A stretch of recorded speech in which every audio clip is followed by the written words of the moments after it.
So I want you to know tonight, all of you here tonight, that we talk about this from the first day that your student is in school. Not that we expect your child to know right here, right now, what they want to be when they grow up. A quick aside, just a little side story. I was observing a counselor, and this was a couple years ago, and the counselor was helping a young man pick out his classes for the upcoming year. And so she's getting to know him, and she says, well, what do you want to be? What do you want to do? And he said, I think I want to be an engineer. And she said, oh, that's great. Let's pick out your classes. Let's talk about math. No, I hate math. If I don't have to take it anymore, I don't want to do it. No, okay. How about science? No, definitely not science. We might want to rethink that conversation about being an engineer. So we want that to be a conversation that starts from day one so that we have kids going on the path that really means something to them. So that's why we talk about the pathways. That's the purpose behind what we do. We have this framing that came from a keynote speaker at a Staff Institute Day a few years ago, and those of us who actually listened to him liked the question that he asked. He said, are we asking our kids what do they want to be, or are we asking them what problem do you want to solve? And how can you use your passions and your strengths to solve it? What skills and abilities do you need to contribute to this?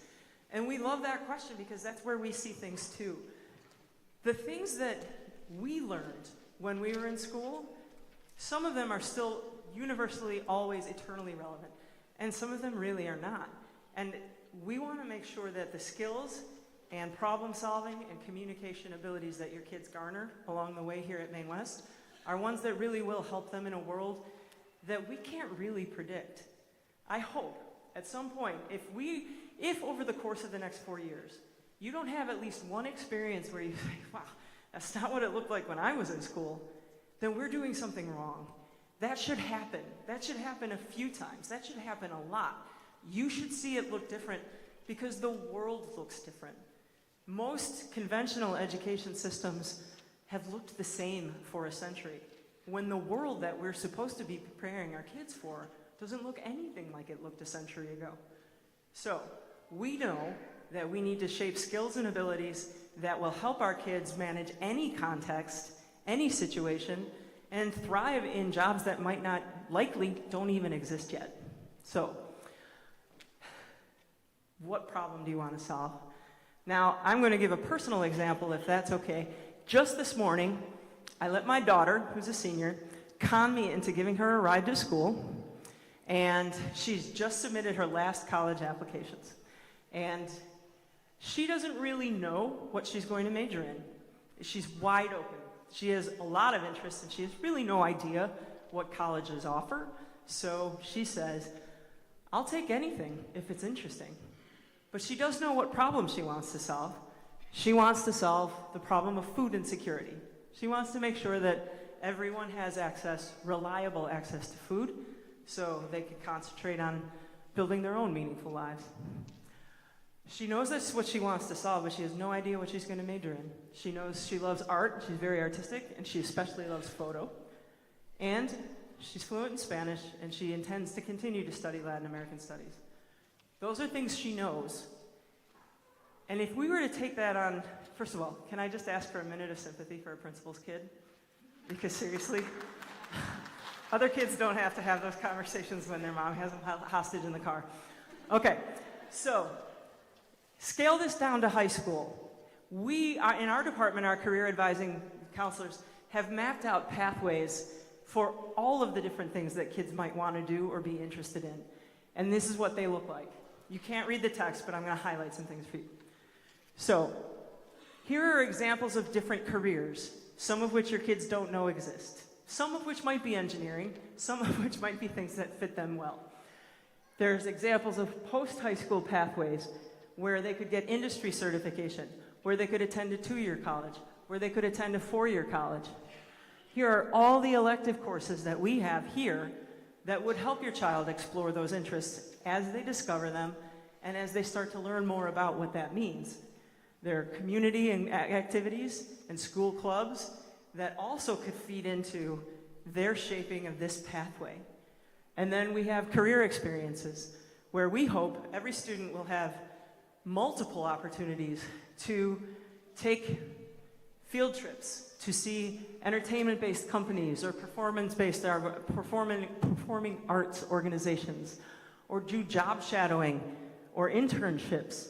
All of these things we have organized into plans and pathways that we start talking about with your kids from day one. So in your paperwork, in the materials that you have this infographic. And here's where we are now in 8th grade. When your child comes here in 9th grade, mostly during advisory, but in some classes as well, they'll explore their interests, their passions, and their purpose. This is a big step of independence, where your children start saying, this is what I like, this is what I care about, this is where I want to go. In 10th grade, they identify their initial career goals. Now, my initial career goals in 10th grade did not look like this. Those may change. It's good if they do change, because that means that your children are gathering information. And before they spend a whole lot of money on a college degree and then decide they don't like that thing, what if we started exploring sooner and they could rule some things in and some things out? They start planning their post-secondary pathway. By the time they're juniors, they've had some school experiences, they've had extracurriculars, they've had some job experiences, maybe some career exploration, and they can start saying, I think this is where I want to go. And it will be here in a hot minute, I promise. Before you know it, they are deciding on their post-secondary plans and completing application processes. But we don't just start that process in grade 12. We start that process actually tonight, but meaningfully in 9th grade when your students get here. So, to understand how the academics piece plays into that pathway, I'm going to turn it over to Dr. Loika. She's our Associate Principal for Teaching and Learning. Learning with a Purpose. Thank you. Hello, everybody. Thank you so much for being here tonight. Just as Dr. McMahon said, as we are working with our students to cultivate their sense of purpose and learn more about the problem that they want to solve using the things that they're good at and the things that they're interested in, we need to make sure that the learning experiences that we engage them in every day in the classroom connects to this. Because we know that when students feel a sense of purpose, they're going to be more engaged in their learning, and they're going to be more likely to experience mastery of the skills in that classroom. So in District 207, we have a vision for what learning looks like here. Our learners, we try to cultivate a sense of curiosity. We try to cultivate reflection and resilience. We're not going to get it right the first time. Dr. McMahon's daughter is probably not going to figure out food insecurity right out the gate, right? If we can't cultivate resilience, we won't get there. We want to make sure that the learning tasks that they're engaged in are collaborative, that they feel personal, and that they're relevant. That our students aren't sitting in our spaces going, when am I ever going to need to know this? We don't want them to have to ask that question because they're seeing the purpose, they're seeing the relevance. And we want to make sure that our environment is welcoming, that our environment is nurturing, and that our environment is flexible, because we understand that each student comes in with their own funds of knowledge and their own purpose. And we want to make sure that the environment welcomes and values each of the individual things that our students bring and is flexible enough to meet the individual needs of each student. In addition, as Dr. McMahon mentioned, our world is changing so fast. It's really hard to predict the skills that are going to be the most important in 10 years, in 20 years. It's really hard to say. But the leaders and the researchers in education are telling us that it's not as important for students to be working on specific skills in isolation, but it's more important that we're teaching them how to take sets of skills and apply them to different contexts, that we're helping them to kind of pull those strings together. So for example, what I'm learning in math, I understand what I can do with that and how I can bring that into my science class. And what I'm learning in science class, I understand how I can bring that into my social science class. Because we really will need all of these skills to work together. to solve the problems that we identify. In addition, they're saying that one of the most important skills that we cultivate within our students is the ability to know what to do when you don't know what to do. That is a set of skills in itself, right? Because it is really easy to feel helpless. I've come across this problem. It might be in my math class, or it might be the problem in the world I'm trying to solve. I don't know what to do. And so not only are we trying to work on the skills specific to the course, but we're trying to cultivate within our students a set of resourcefulness and understanding of, okay, I'm stuck, but what do I know? And what do I need? And then how can I use my resources to get there? This is just one example of how we're working towards actualizing the vision of learning that we have in our district. We are working very hard to revitalize the curriculum in our English classes so that our students can cultivate that sense of purpose, the agency, and the mastery. The skills are still pretty consistent from what we experienced when we learned English. Reading, writing, speaking, listening. Those are the important skills. But for what purpose? That is what we're really trying to emphasize within our classrooms. So if I'm thinking of Dr. McMahon's daughter, who wants to solve the problem of food insecurity through her skill sets in photography and in Spanish, and she's now in our English class, well, what's the point of reading? That's not about reading. But the better I am at reading, the more I can understand the stories and lived experiences of people who have experienced food insecurity, or of the people whose images I'm taking. The more I work on my listening skills, or the more I work on my writing, I can tell the stories alongside the pictures that I'm capturing. So we really are trying to reach into students' purpose so that they feel the most engaged and can experience the most success in our classrooms. This slide looks a little complicated, but that first pathway is probably what the majority of us have experienced in our educations growing up. The learning experiences were all common. Everyone in the same classroom was learning in the same way. The way we demonstrated what we learned was all the same. We all took the same test, or we all wrote the same paper, and then we were all graded the same way. What we're trying to do to really hit at that agency piece that Dr. McMahon was talking about is incorporate more choice into our daily learning experiences. So for example, in Pathway 2, we might provide choice in how we're learning. Maybe you choose to read this text, or you might choose to listen to this podcast, or you might choose to watch this video, or you might choose to do this research. Okay, we could provide some choice in the way we take in the information. And then we show it in the same way, and we're graded the same way. Or in Pathway 3, we can provide the choice in how we show what we've learned. We all learn the same in the same setting, but then I might write a paper to show you what I learned. You might give a presentation to show what you learned, and you might make a video to show what you learned. So we're really trying to incorporate choice so that students can take more ownership in their learning experience. What you do see that's common over there on the right-hand side, though, is the scoring criteria, the skills that we're developing. We're developing mastery of the same set of skills for every student to make sure they're walking away with what they need. But the ways we get there and the ways we show it are involving more choice. And then I'll just share that pathway along the bottom, where the scoring criteria is different, is when we might have a student that has individualized needs and possibly an individualized education plan, who we might need to change some of that information, that scoring criteria, to best meet their needs. So what can you do to support your students as learners and as they engage in these learning experiences? Because sometimes it can be tricky. I remember my mom saying all the time that I can't help you, Jen, with your math homework. I'm sorry, I don't know. I don't have anything for you. But there's still so much we can do. You don't have to be the math tutor or the professional at writing the papers. There's so much we can do. So the first thing is encourage productive struggle. It is a good thing to not know what to do yet. That means there's stuff to learn, right? If you already know what to do, then there's nothing to learn there. So encourage the productive struggle. Ask those questions. All right, you're stuck.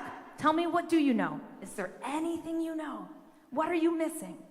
And then, what are your resources? Can we check Google Classroom? Can we peek at our notes and see if we can find something helpful in there? Might we text a friend? Or should we email the teacher and see if we can set up a time to meet? Remind them of the resources that they do have to try to figure out the problem that they're struggling with. Ask them about their goals and about their progress. Ask them, what problems in the world frustrate you, that you want to solve, that you want to be a part of the solution? And ask them how what they're learning connects to that. Check in on how assessments are going. What did you do well, and what are you still working on? And then you can stay informed in Infinite Campus. Create your parent portal account. There will be all sorts of information about your students' grades, assignments, attendance, a lot of stuff in Infinite Campus for you to stay informed. And then lastly, it really, really does take a village, and we are in this together. So we are so excited to partner with you. You have a wealth of information about your child, and we'd love to learn how we can best meet their needs. So if there's anything we can do, please reach out. Thank you so much. I'm going to pass it over to Christina Ramirez, who's going to talk to you about well-being. I love the energy. Oh, I forgot the clicker. I do this every time.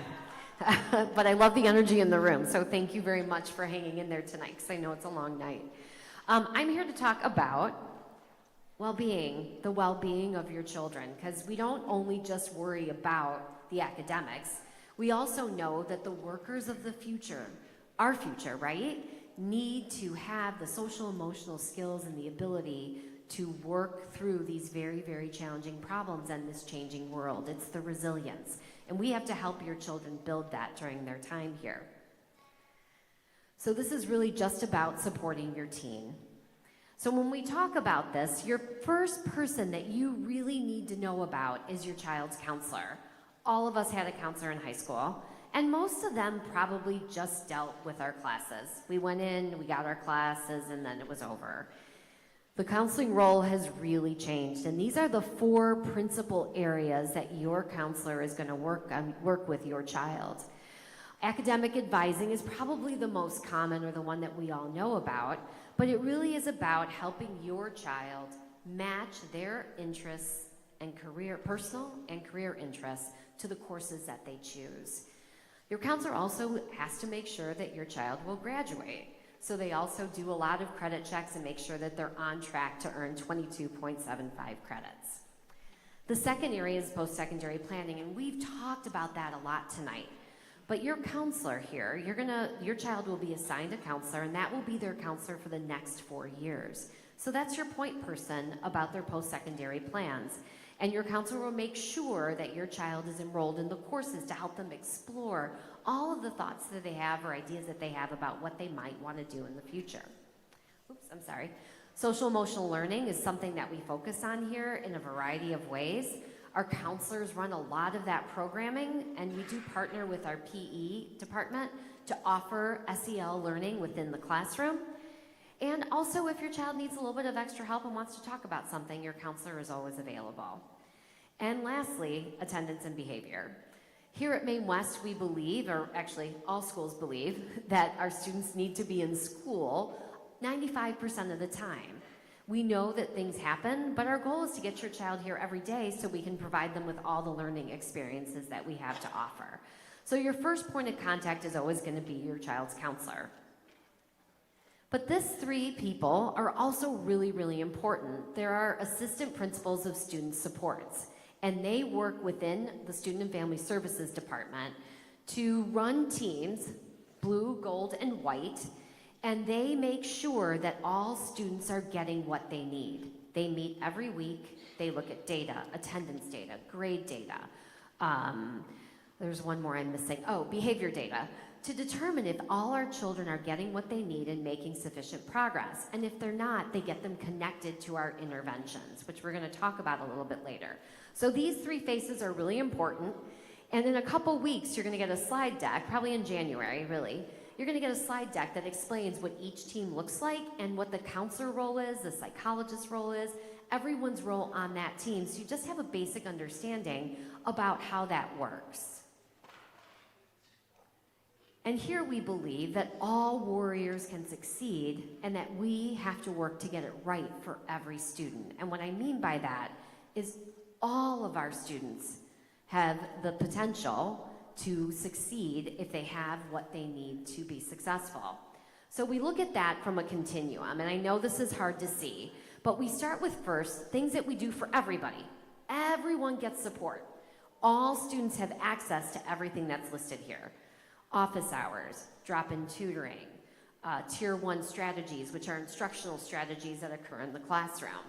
We have Warrior After Hours. We have expectations for everyone, SEL curriculum, and advisory. So there's lots of stuff that students can access anytime that they need it to get the help that they need. As we move to the right, you start seeing that the support gets a little bit more intense or a little bit different. In Tier 2 support, we're looking at classroom-based interventions, instruction and targeted skills. So let's say you didn't quite understand something. You might go to get help from someone who is skilled in that area to help you learn that skill. We also have groups that we offer. We have a Warrior Resource Center, which is beautiful. It's not on our tour today, but you will see it eventually. And we also have what we call after-school turnarounds for students who maybe have minor behavioral issues like arriving late to class or maybe cutting class a couple times. Those are 30 minutes after school, just taking a look at what you did. Why are you being late? We want to know why, and we want to help you figure out why and help you change your behavior. We keep moving along the continuum where we have more support. In the Warrior Resource Center, we have support all day in math, reading, and science. And we also have support in executive functioning skills.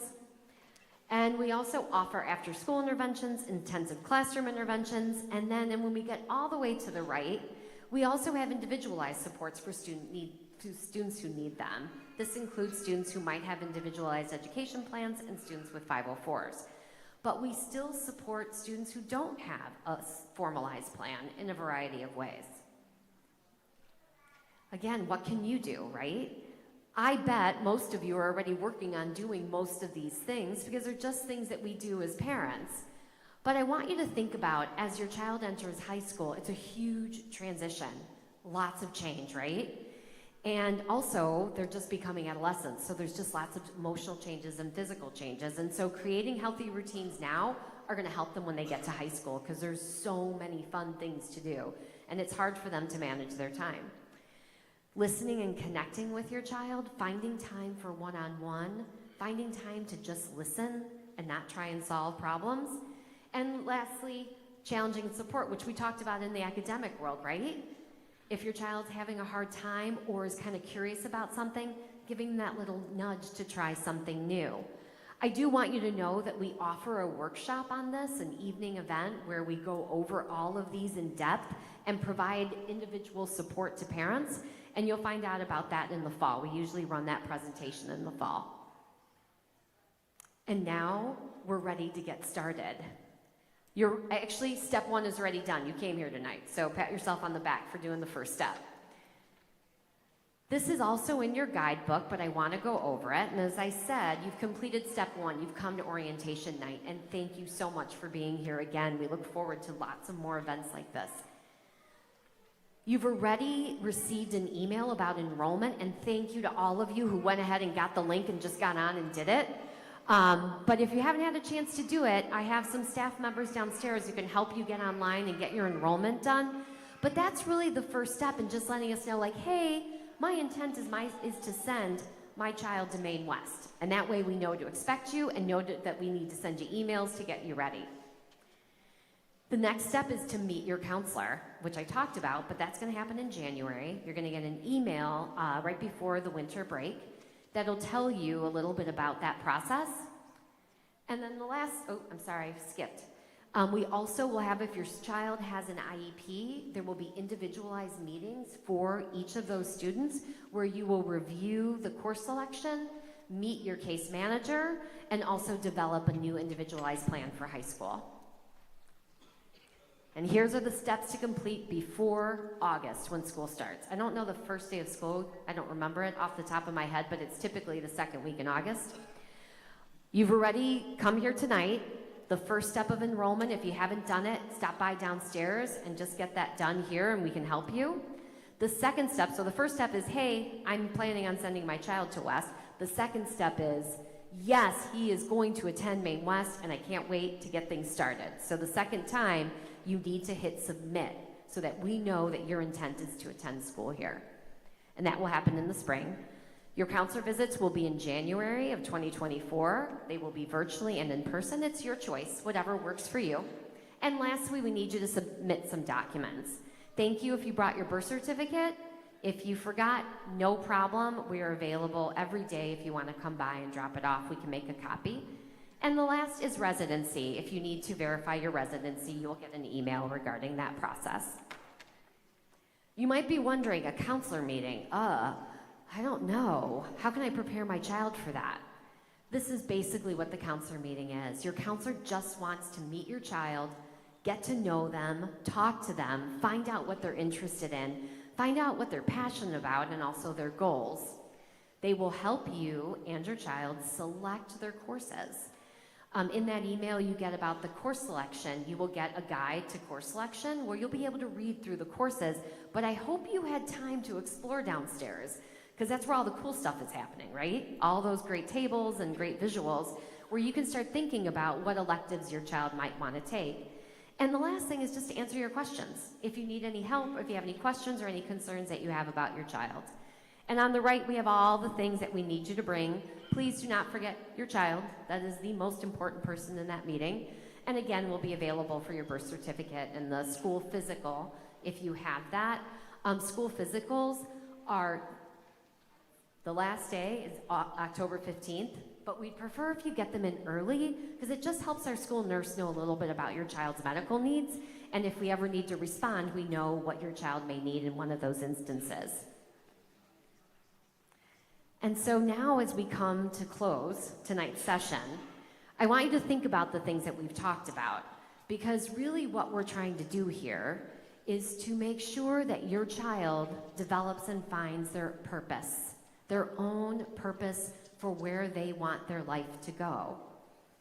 And in that, we want them to have agency, the ability to make the decisions and to be strong and to be able to get through to achieve their goals and their future, and then mastery of the skills necessary to be able to achieve their purpose. So really our goal is threefold, right? Is to make sure that when your child develops their purpose, they have the strength to do it and the ability to do the things they need to do so that they can achieve their purpose. So as we close out the evening tonight, I leave you with a series of images of our students really engaging in this exploration here at Maine West or at some of our career experiences. You'll see kids exploring the engineering, manufacturing, design pathway, building things in the classroom, using technology to answer questions and solve problems and work collaboratively with teachers. You'll see arts communication and media students exploring that field, playing music in the hallways in the classroom or in their classrooms, acting, singing, dancing, exploring all the things that occur within that career to see if that's who they are and that's what they want to do for their future. You'll see students on career treks visiting companies and asking questions. This last pathway is health professional sciences and public services. You'll see kids exploring teaching, nursing, medical field. The medical field has exploded. There's so many jobs in medicine, but you'll see our kids visiting hospitals, nurses, exploring universities, exploring technical programs, and actually really just having fun, right? And this is what we want for you. This is what we want for your child so that they can find their purpose. Oh, thank you.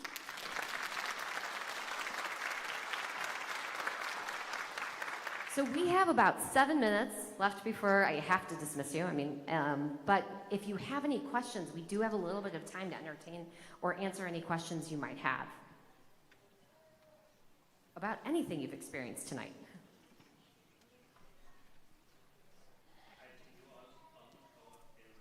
We did? Well, thank you. I'm so glad we almost covered everything. I love that. Thank you. And if we didn't, please know that all of us are available to answer questions via email. I believe everyone here has my email already. I've sent quite a few. But you can email any of us. We're all on the school website. Please give us a call. please let us know what you need and what your concerns are. And welcome Warrior parents, right? Thank you so much for being here tonight.